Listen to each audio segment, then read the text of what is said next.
ce matin en me levant, j'allais continuer Gilmore Girls. Et oui, on change pas l'équipe qui gagne. Quand soudain, je suis tombée sur un pub, une film... Oh, j'arrive pas à parler, un peu bon film.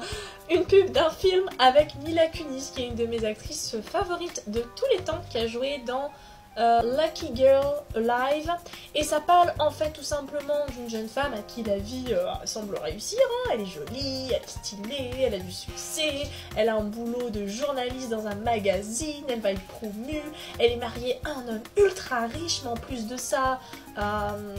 vraiment, il est hyper gentil, il la soutient, vraiment, vie policée.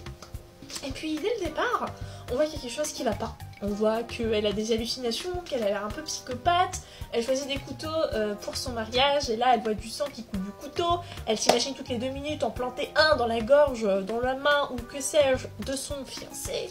Waouh. On se dit waouh. Et surtout, sa relation avec sa mère, elle est glauque.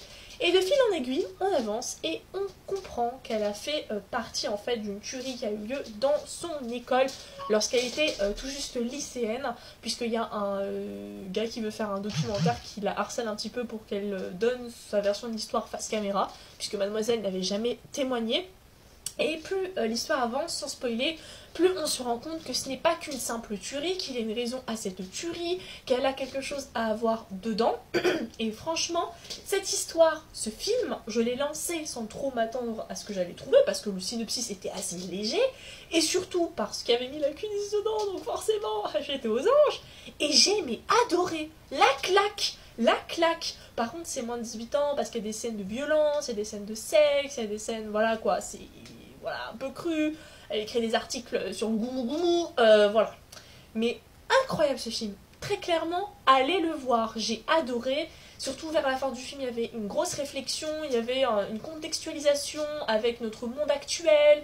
Même Darling, qui au départ n'est pas du tout porté sur ce genre de film, il passait dans la pièce, il a regardé 2 secondes, il s'est arrêté, il a regardé la fin du film avec moi, il était en mode « Waouh, il est trop cool ce film !» Donc franchement, je te conseille d'aller le voir, c'était vraiment incroyable et j'espère que toutes les femmes, mais aussi tous les hommes, verront ce film, il est vraiment très bien réalisé.